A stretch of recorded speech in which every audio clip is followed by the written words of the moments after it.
గత క్లాసులో మనం స్వభాష గురించి చూసాం. ఈరోజు కూడా మనం స్వభాష పాఠాన్ని చూడబోతున్నాం. ఇంటి పనిగా కొన్ని ప్రశ్నలు ఇచ్చాను. నేను గమనిస్తున్నారు కదా, ఇంటి పనిగా కొన్ని ప్రశ్నలు ఇచ్చాను. ఆ ప్రశ్నల సమాధానం రాసిన వాళ్ళు ఏమైనా ఉంటే కూడా మీరు చూపించండి. 1, 2 ఉందా? త్వరగా. చాలామంది కనబడుతుంది, చూడండి. వీడియో ఆన్ చేసుకోవాలి మీరు. ఆన్ చేయాలి వీడియో. లోకేష్, చాలామంది వీడియో ఆన్ చేయండి. ఆన్ చేయలేదు, చూడండి. వీడియో కనిపించకుండానే ఉంది. సంజయ్, సరేనా? అది చూపించండి. ఏమన్నా ఇంటి పని చేస్తుంటారు. క్లాసులో మనం చెప్పిన ఇంటి పని చెప్పాను. గత క్లాసులో మనం ఇంటి పని, స్వభాషలో ఇంటి పని చెప్పాను. పానుగంటి లక్ష్మీ నరసింహరావు గురించి పరిశీలించండి అని కొన్ని ప్రశ్నలు ఇచ్చినాం. మనం చేయాలా, అందరూ కూడా ఖచ్చితంగా తప్పనిసరిగా చేయాల్సిన పని. సరే, ఈరోజు మనం 4వ పేర అక్కడి నుంచి కదా చెప్పుకోవాలి. మనం 4వ పేర అంటే 14వ పేజీలో మనకు పైనుంచి గమనిస్తే 4వ పేరాలో ఉన్నాం మనం. సార్ 2 పెట్టండి సార్.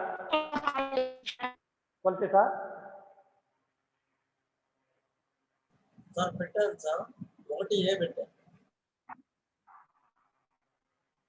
2 సార్, 2 పెట్టాలి. 1A కాదు. గమనించండి, ఇక్కడ మనం జంగాల శాస్త్రి పాత్రలో ఉన్నటువంటి జంగాల శాస్త్రి గారు ఆ సభలో ఇంకా కూడా సభాధ్యక్షుడి గురించి ఇంకా కూడా కొన్ని మాటలు చెప్పడం జరిగింది. అంటే గత క్లాసులో మనం చూసాము. అంటే స్వభాష యొక్క ప్రాముఖ్యత ఎంత ఉంది, ఏం చేయాలన్న విషయాలన్నీ కూడా, ఈయన ఎలా మాట్లాడాడు, ఏ భాషలో మాట్లాడే విషయాలను కూడా చెప్పడం జరిగింది. ఇక ఈ 14వ పేజీలో మొదటి మనం గమనిస్తే 4వ పేరా తీయండి. స్వభాష ఇది వరకు మీ శాతం తావనే చచ్చినది, మీ గతి ఎంత హృదయభ్రష్టమైనదో చూచుకుంటారా. మీరు వెచ్చించిన ధనములో పడిన శ్రమలో, వినియోగపరిచిన కాలంలో, పొందిన దైన్యములో, నేర్చిన నేర్పులో 14వ వంతైన నక్కర లేకుండా మీరు దేశ భాషా పండితులై ఇందురు. స్వభాషను మీరు నేర్చుకున్నట్టుకే మంత శ్రమ ఉన్నది. అక్షరాభ్యాస దినము నుండి మీరు స్వభాష అభ్యసించుకున్నారని అనుకొనవలదు.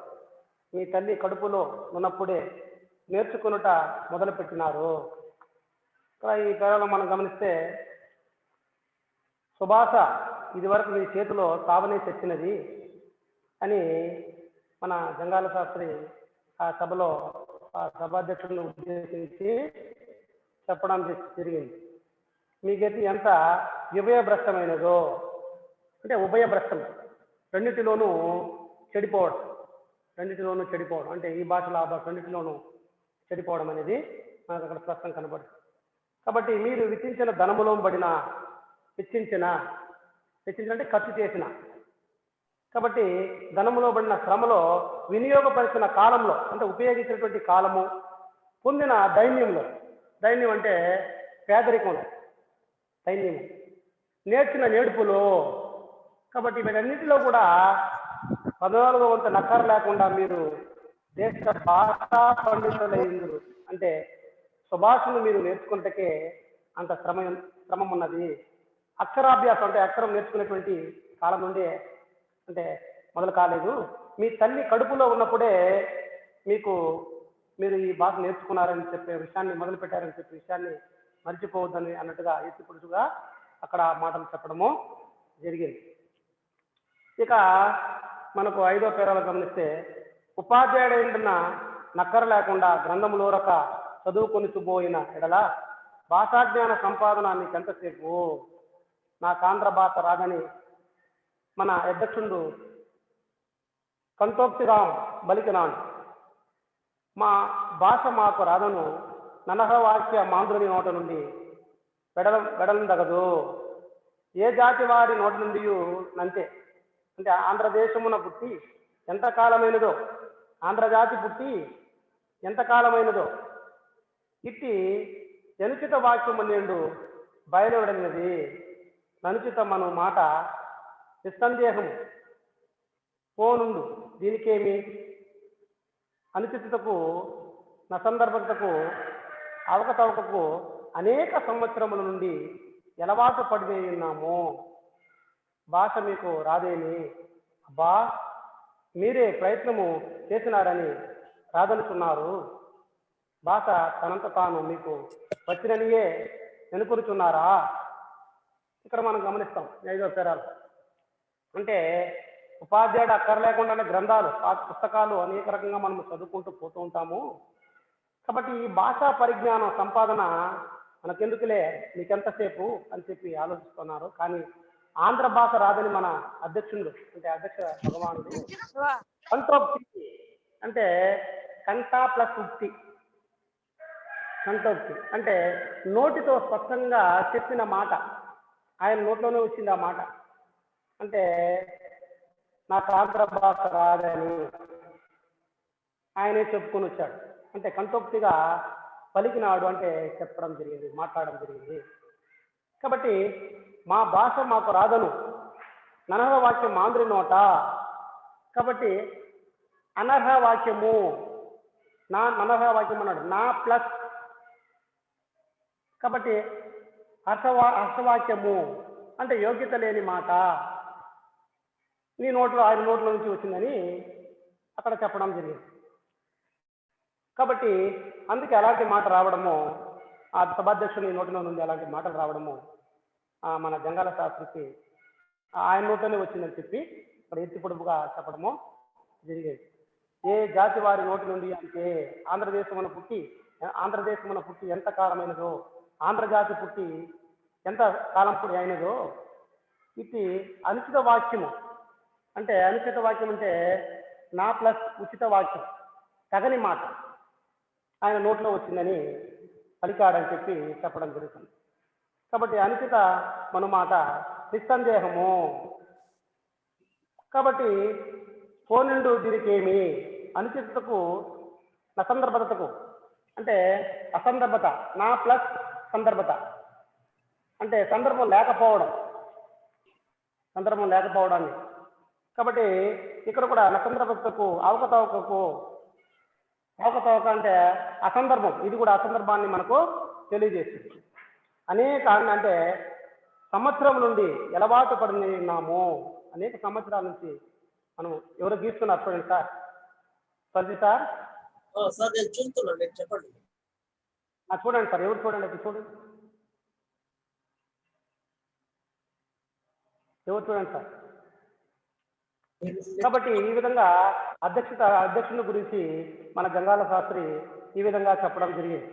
అంటే కాబట్టి మీరు భాష మీకు రాదేమి, అబ్బా మీరు ప్రయత్నం చేశారని సాధనుచున్నారు, భాష తనంత తాను మీకు వచ్చిననియే అనుకుంటున్నారా అని ఈ విధంగా అక్కడ సభాధ్యక్షుని ఉద్దేశించి చెప్పడము జరిగింది.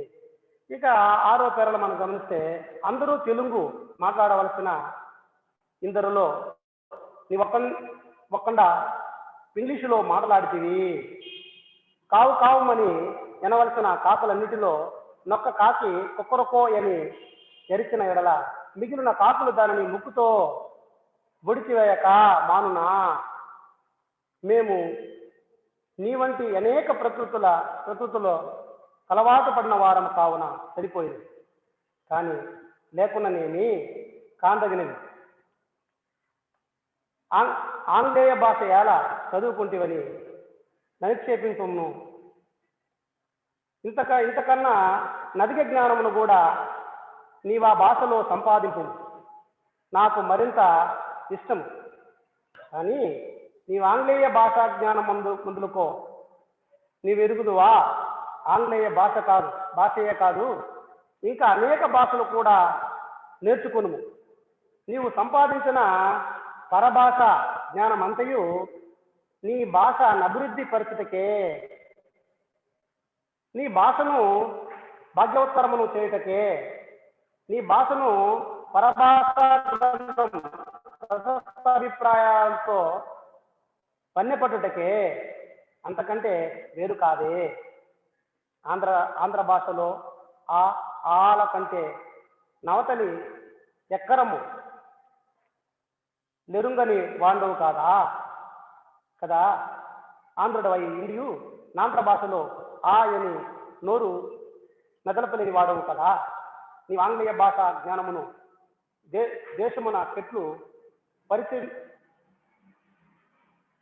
ప్రచురింపజేసో చెప్పు నాయన.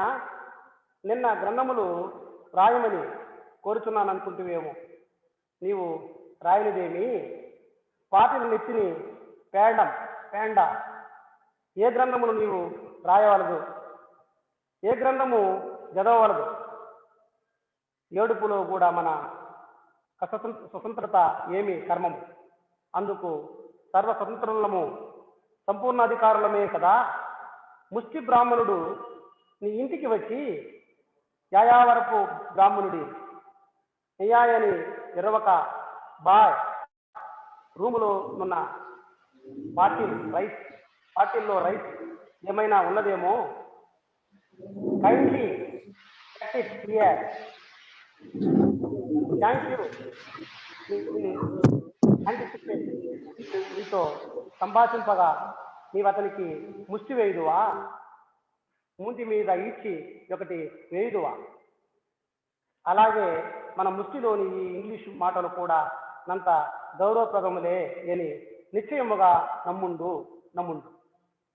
ఇక్కడ మనం గమనిస్తే ఈ 6వ పేరాలో కూడా మనకు జంగాల శాస్త్రి సభాధ్యక్షుని ఉద్దేశించి ఈ మాటలు, అంటే మన భాష నేర్చుకోవడం, అంటే ఇక్కడ చూశాడు, అంటే ఆంగ్ల భాష మాట్లాడుతున్నావు కానీ మనమంతా కూడా ఒక భాష మాట్లాడవలసిన వాళ్ళము. అంటే కాకుల గుంపులో కావు కావు అని అరవలసిన కాకులన్నీ గుంపులో ఒక కాకి కొక్కరకో అని అరిచింది, అంటే కోడిలాగా అరచడం అనేటువంటి జరిగింది. అందులో భాగంగా ఆ కాకులన్నీ కలిసి వాటిని కొడుతుందా. కాబట్టి ఆ విధంగా మేము కూడా ఈ సభలో మీ మాటలు వింటా ఉన్నాము. మీరు మాట్లాడుతున్న మాటలు అంటే మీరు తెలుగులోనే మాట్లాడాలి, స్వభాషలో మాట్లాడాలి, అయినా మీరు ఆంగ్ల భాషలో మాట్లాడరు. మేము అన్నిటికీ ఇలాంటి మాటలకు మేము అలవాటు పడిపోయాము, ఇలా విని మేము అలవాటు పడిపోయాము, అందువల్ల సరిపోయింది, లేకపోతే అది ఆ విధంగా జరుగుండేదని సభాధ్యక్షుని ఉద్దేశించి జంగాల శాస్త్రి చెప్పడం జరిగింది. అది మాత్రమే కాదు, కానీ లేకున్నా ఏమి ఆంగ్లేయ భాష ఎలా చదువుకుంటేమని అధిక్షేపింపును అంటే, అందుకే మన పాఠ్యభాగం ప్రక్రియ అధిక్షేప వ్యాసం. అది సార్ అధిక్షేప వ్యాసం పెట్టండి సార్. తులసి సార్, అధిక్షేప వ్యాసం అంటే ఇక్కడ గమనించండి, మన పాఠ్యభాగము ఈ సుభాష పాఠ్యభాగం ముందు చెప్పుకున్నాము. అధిక్షేప వ్యాసం ఈ ప్రక్రియ. అధిక్షేప వ్యాసం అంటే ఏంటి? విషయ ప్రాధాన్యం ఉండి ఒక క్రమంలో సమగ్రంగా వివరించిన దాన్ని వ్యాసం అంటారు. అధిక్షేపం అంటే ఎత్తి పొడుపు. ఇది వివిధ విషయాల పట్ల విమర్శ దృష్టితో వ్యంగ్య హాస్య ధోరణిలో వ్యాఖ్యానిస్తూ పరిష్కార మార్గాన్ని చూయిస్తూ సాగే సాహిత్య ప్రక్రియ. దీనిని అధిక్షేప వ్యాసం అని అంటారు. అంటే ఎత్తి పొడుపు. అధిక్షేపం అంటే ఎత్తి పొడుపు. ఇక్కడ కూడా మనకు సభాధ్యక్షుడిని గురించి మన జంగాల శాస్త్రి ఈ విధంగా చెప్పడం జరుగుతుంది. అంటే మీ ఆంగ్ల మాటలు మేము వింటున్నాము, అందరూ కూడా మనం స్వభాషలో తెలుగు భాషలో మాట్లాడాలని చెప్పి మేము అనుకుంటా ఉంటే ఈ మధ్యలో మీరు అన్నారని చెప్పి అక్కడ ఎత్తి పొచ్చడం అనేటువంటిది జరిగింది. ఇంతకన్నా నదిక జ్ఞానం అంటే ఎక్కువ జ్ఞానం మీరు సంపాదించండి, నువ్వు ఆ భాషలో సంపాదించుకో, నీకు ఇష్టమైనదన్నా కూడా చదువుకో, భాషా పరిజ్ఞానాన్ని పెంచుకో. అవన్నీ కూడా ఆంగ్ల భాష. ఎందుకంటే మన భాషను, మన సొంత భాషను, స్వభాషను మనం అభివృద్ధి పరుచుకోవడానికే. కాబట్టి పరభాషా జ్ఞానం అంతా కూడా మనం సంపాదిస్తే మన భాష మనం అభివృద్ధి పరచుకోవడానికి అది ఉపయోగపడాలి, కానీ దాన్ని అభివృద్ధి పరచడం కాదు, కానీ మన భాషను అభివృద్ధి పరచుకోవడానికి ఉపయోగపడాలి అని భాగ్యోత్తరమును చేయటకి, అంటే దాని భాగ్యం కల్పించడానికి, అంటే ఉన్నతమైన స్థానానికి తీసుకుని వెళ్ళడానికి మన భాష యొక్క ప్రాముఖ్యతను పెంచుకోవడానికి అన్ని భాషలు నేర్చుకోవాలి, పరభాష జ్ఞానాన్ని కూడా మనం సంపాదించుకోవాలని చెప్పి అధ్యక్షుని గురించి మనకు అక్కడ స్పష్టంగా చెప్పడం జరిగింది. నీ భాషను పరభాష గ్రంథ ప్రశస్త అభిప్రాయంతో వన్నెపట్టుటకే. కాబట్టి ఇతర భాషలతో కూడా మనం చూస్తే పరభాష అంటే ఇతర భాషలు, మన భాష తప్ప మిగతా భాషలన్నీ కూడా పరభాషల కిందకి వస్తున్నాయి. కాబట్టి ఇవన్నిటి కూడా మనం మన భాష యొక్క గొప్పతనాన్ని తెలియజేయడానికి, అభివృద్ధి పరచడానికే మనం పరభాషను కూడా నేర్చుకోవాలని చెప్పి అద్భుతంగా అక్కడ మనకు ఎత్తి పొడుపుతో అక్కడ మనకు చెప్పడం జరిగింది. ఇంకా కూడా చూస్తే ఇంకా గ్రంథాలన్నీ కూడా రాయిస్తున్నావు, ఎన్ని గ్రంథాలు రాయిస్తున్నావు, ఇదంతా కూడా అవసరం లేని కొన్ని అయినా కూడా నువ్వు మన భాషలో ఉన్నటువంటి తత్వాన్ని మనం మన భాషను మన భాషలో మాట్లాడి మన భాషాభివృద్ధి కోసము పరభాషలన్నీ కూడా నేర్చుకొని నువ్వు ముందుకెళ్ళాలి అని చెప్పడము జరిగింది. కాబట్టి ఏ గ్రంథమును నీవు రాయవలదు, ఏ గ్రంథమును చదవవలదు, ఏడుపులో కూడా మన స్వతంత్రత ఏమి కర్మము, కాబట్టి గమనించండి అని చెప్పి ఆ సభాధ్యక్షుని ఉద్దేశించి అక్కడ మనకు జంగాల శాస్త్రి చెప్పడం జరిగింది. ముష్టి బ్రాహ్మణుడు ఇంటికి వచ్చి యాయావరపు బ్రాహ్మణుడి అయ్యని వెరక బాయ్ రూములోనున్న పాటిల్లో రైస్ ఏమైనా ఉన్నదేమో, కైండ్లీ గెట్ ఇట్ హియర్ అంటే ఆంగ్ల భాషలో ఈ విధంగా చెప్తే థ్యాంక్ యూ ఇన్ యాంటిఫికేషన్ అని నీతో సంభాషింపగా నీవు అతనికి ముష్టి వేయదు అంటే ఏమైనా ధర్మం చేస్తావా, చేయవు కదా, వెంటనే ఈడ్చి ఏం చేస్తావు, కాబట్టి ఈడ్చి ఒకటి వేయదువా అని చెప్పి సభాధ్యక్షుని ప్రశ్నించడము జరిగింది. కాబట్టి ఇంకా కూడా ఈ విధంగా చెప్పడము ఆంగ్ల భాషలో మాట్లాడేటువంటి సభాధ్యక్షుని ఉద్దేశించి జంగాల శాస్త్రి అక్కడ చెప్పడం జరిగింది. ఇక 7వ పేరా మనం గమనిస్తే చివరి పేరా మీరు గమనించండి. నాయనలారా, మీ సభా కార్యము నంతయం జడంగొట్టి నన్ను మీరు క్షమింపవలేను. మరి ఎప్పుడైనా నీ సభ తిరగం చేసుకునుడు, అప్పుడు మీరు అధ్యక్షులుగా రావాలేను కేకలు, అంటే మీరు అధ్యక్షులు రావాలి అని కేకలు వేయడం జరిగింది. అందుకు నాయనలారా, అటులే మీరంతా యాంత్ర భాషాభిమానంతో ప్రవర్తించుతున్నప్పుడు నా చేతనైన సేవను నేను చేయనా? ఇంకా 4 మాటలు మాత్రము చెప్పేది. ఆంధ్ర భాష బొత్తిగా రానివాణి చూడండి. మీరు ఆంగ్లేయమున సార్ రెండోది పెట్టండి సార్, రెండో స్లైడ్.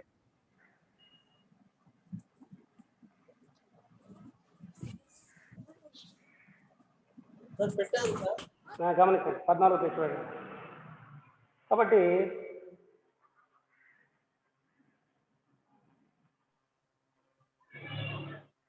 ఆయనలారా, మీ సభాకార్యమును అంతయం జడంగొట్టి నన్ను మీరు క్షమింపవలేను. మరి ఎప్పుడైనా ఈ సభ తిరగం చేసుకున్నాడు, అప్పుడు మీరు అధ్యక్షులుగా రావాలేను అని కేకలు. అంటే నాయనలారా, అటులే మీరంతా ఆంధ్ర భాషాభిమానంతో ప్రవర్తిస్తున్నప్పుడు నా చేతనైన సేవను నేను చేయనా? ఇంకా 4 మాటలు మాత్రము చెప్పదు. ఆంధ్ర భాష బొత్తిగా రానివాణి చూడమే కానీ మీరు ఆంగ్లేయమున నన్నుండు మాట్లాడవలదు. మీరు మీ మిత్రులకు ఉత్తరము రాయనప్పుడు డేర్ ఫ్రెండ్తో ప్రారంభించి యువస్టూలితో పూర్తి చేయక బ్రహ్మశ్రీ తోడను మహారాజశ్రీ తోడను ఆరంభించి చిత్తగింపవలెనుతో పూర్తి చేయవలెను. ఆంధ్ర భాష వచ్చిన వానికి ఆంగ్లేయ భాషలో నుతరమెన్నుండు రాయకుండు. ఈ నియమములను మీరు చేసుకోగలరా? అభ్యంతరమేమి అని కేకలు. అంటే అక్కడి నుంచి వస్తాం. నూతనముగా నచ్చబడుచున్న యంత్ర గ్రంథములు నెలను విమర్శనా బుద్ధితో చదువుండు, తొందరపడి ఎదిక్షేపకుండు. శనివారాది వారాల యందు రాత్రి తప్పకుండా 2 గంటలు పురాణ పఠనం కాలక్షేపము చేయండి. సుభాషా పత్రికలను చూడకుండా నవలం బారవేయకుండా ఆంగ్లేయ భాషా గ్రంథములు మీరు చదువుతున్నప్పుడు వానిలో సార్ బి పెట్టండి సార్, 2 బి పెట్టండి సార్.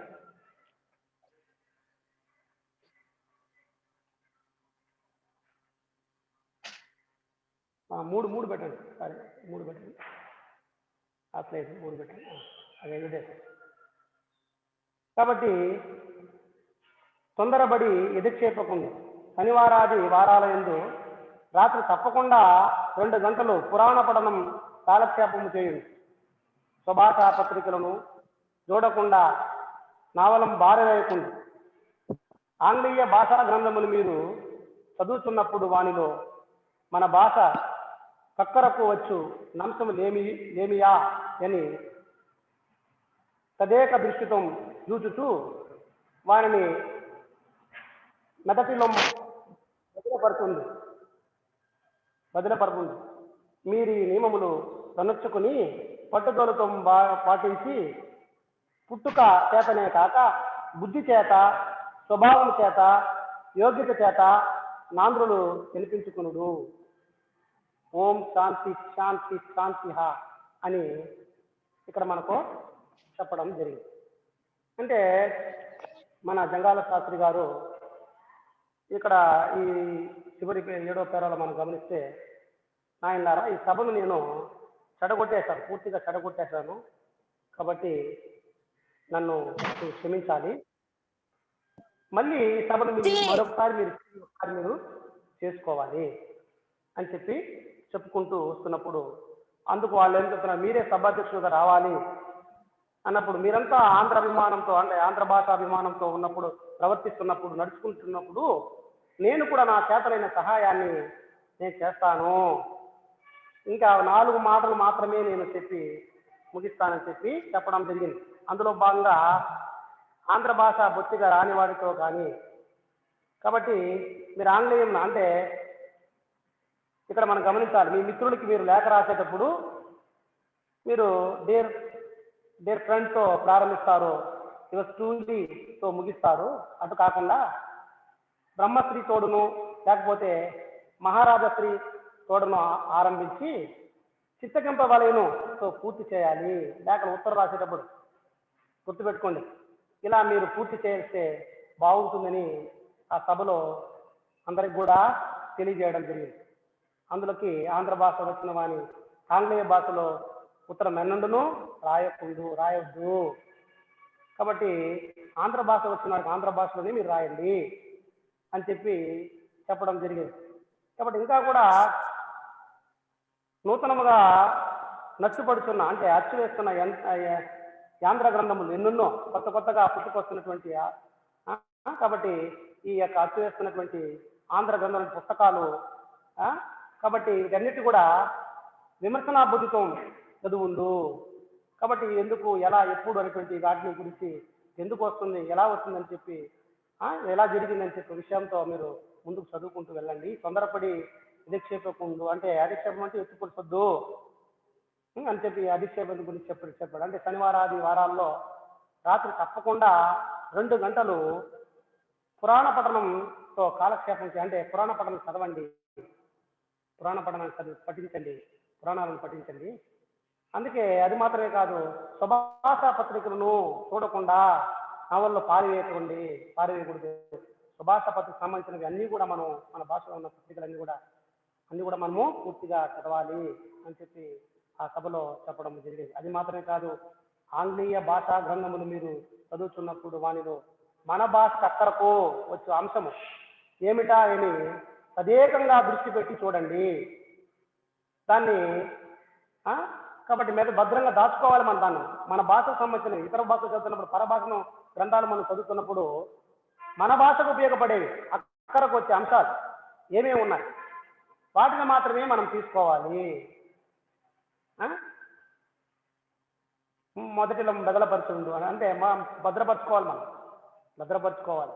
మన భాషకు సంబంధించినవన్నీ కూడా మనం భద్రపరచుకునే వాళ్ళగా ఉండాలని ఆ సభలో చెప్పడం జరిగింది. అందుకే అంటాడు, పుట్టుకతోనే కాక, పుట్టుక చేతనే కాక, బుద్ధి చేతనే కాక, స్వభావం చేతనే కాక, యోగ్యత చేత ఆంధ్రులు అనిపించుకుంది. కాబట్టి మనం ఆ రకంగా అన్ని రకాలుగా మనం ఆంధ్రులు అనిపించుకోవాలి, మన భాషను మనం కాపాడుకోవాలి అని చెప్పి ఇక్కడ మనకు చెప్పడం. అంటే భాషాభిమానం. చూడండి, కాబట్టి ఇక్కడ కూడా మనం కూడా మన భాషను మనం అభివృద్ధి పరిస్థితుల్లో భాగంగా మనం ముందుకెళ్ళాలి. ఆ సభలో అక్కడ చెప్పడము జరిగింది. సార్ ఇది పెట్టండి సార్. మిగిలినవి అవగాహన, ప్రతిస్పందన అవన్నీ కూడా మీరు చేయండి. ప్రశ్నలు ఉన్నాయి. వ్యక్తీకరణ, సృజనాత్మకత చూడండి. తర్వాత మూడవది భాషాంశాలు.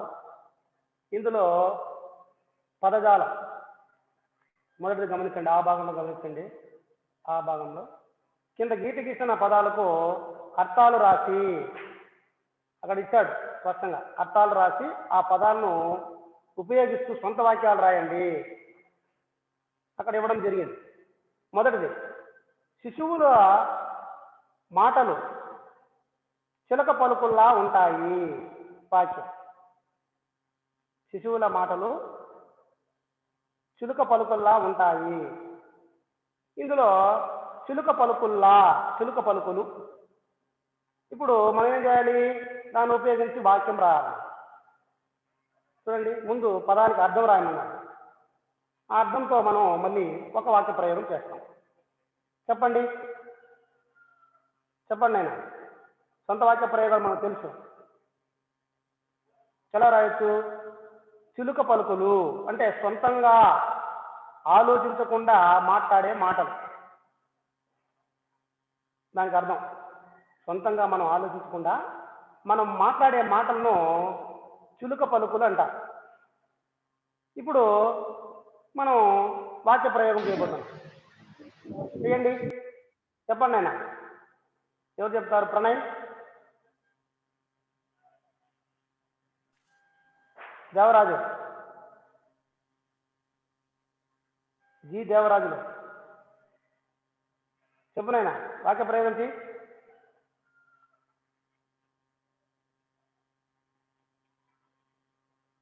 సిహెచ్ ప్రణయ్,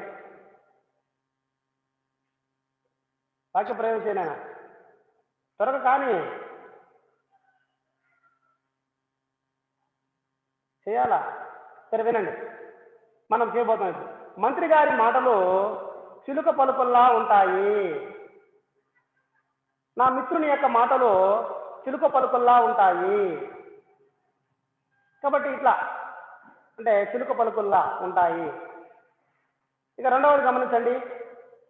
తొందరపడి ఎవరిని అధిక్షేపించకూడదు. ఇందులో అధిక్షేపించుట గమనించండి. అధిక్షేపించకూడదు అన్నాడు అంటే ఆక్షేపింపరాదు, దాని అర్థం. వాక్య ప్రయోగం, శిష్యులు గురువుల మాటల్ని ఎప్పుడు అధిక్షేపించకూడదు. ఇక్కడ మనం చూసాం పాఠంలో, అంటే సభాధ్యక్షుడు ఆంగ్ల భాషలో మాట్లాడేందుకు అంటే ఎత్తి పొడుపు, దాని అర్థం మనం గమనిస్తే కదా. కాబట్టి మన జంగాల శాస్త్రి అక్కడ చెప్పడం జరిగింది. అందుకే ఇక్కడ మన వాక్య ప్రయోగంలో శిష్యులు గురువుల మాటల్ని ఎప్పుడూ అధిక్షేపించకూడదు, ఇది వాక్య ప్రయోగం. ఇక ఆలో గమనించండి. కింది పట్టికలో ప్రకృతి వికృతులు పదాలు ఉన్నాయి. వాటిని గుర్తించి రాయండి. రెండు దాంట్లోనే ఉన్నాయి. ప్రకృతి పదాలు ఉన్నాయి, వికృతి పదాలు ఉన్నాయి. దాన్ని మనం వేరు చేసి రాయాలి. మనం గమనించండి. ఏ పదాలు ఉన్నాయి, ప్రకృతి పదాలు ఏమేమి పదాలు ఉన్నాయి, వికృతి పదాలు ఏమేమి ఉన్నాయి, రెండు మీరే చెప్పాలి. మనం దిగువ క్లాసుల్లో కూడా మనము అంటే 8వ తరగతుల్లో కూడా మనం చూసాం. మనం ప్రకృతి వికృతి పదాలు మనకు చూసాం. చెప్పండి ఆయన. రోజు తర్వాత మీరు మాట్లాడాలి. మౌనంగానే ఉన్నారు చాలా మంది. చెప్పాలి. బాలాజీ, ప్రకృతి పదం సార్. నాయనా వినలేదు నాయన. భాష ప్రకృతి పదం సార్. వికృతి పదం భాష. ఇలాగనే సార్ ఇది పెట్టండి సార్. ఇప్పుడు సార్ 6 పెట్టండి సార్. సార్ చూడండి, ఇందులో ఉన్నది చూడండి. భాష తర్వాత పక్షి, పక్కి, పక్షి, పక్షి. ఇక రాత్రి, అందులో ఉన్నాయి రాత్రి. ఇవన్నీ కూడా రాసుకోవాలి మీరు. ఇవన్నీ కూడా దీనికి సంబంధించిన నోట్లన్నీ కూడా మీరు రాసుకుంటూ ఉండాలి. రాత్రి, రాత్రి. రుద్రము, కద్ద. విద్య, విద్యే. ఆశ్చర్యము, అచ్చరువు. ఇలాంటివన్నీ కూడా మీరు రాసుకొని నోట్స్లో అవన్నీ కూడా మీరు రెడీ చేసి రాసుకొని ఉండాలి. ఇక ఇందులోనే మనం గమనిస్తే వ్యాకరణం ఉంది. వ్యాకరణంలో ఆలోచన గమనించండి. 2 కానీ అంతకంటే ఎక్కువ కానీ సార్ అది పెట్టండి సార్, 4 పెట్టండి సార్.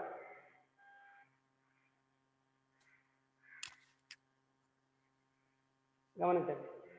2 కానీ అంతకంటే ఎక్కువ కానీ వాక్యాల్లోని సమాపక క్రియలను అసమాపక క్రియలుగా మార్చి ఆ వాక్యాలను ఒకే వాక్యంగా రాసే దాన్ని సంశిష్ట వాక్యం అంటారని మీరు తెలుసుకున్నారు కదా.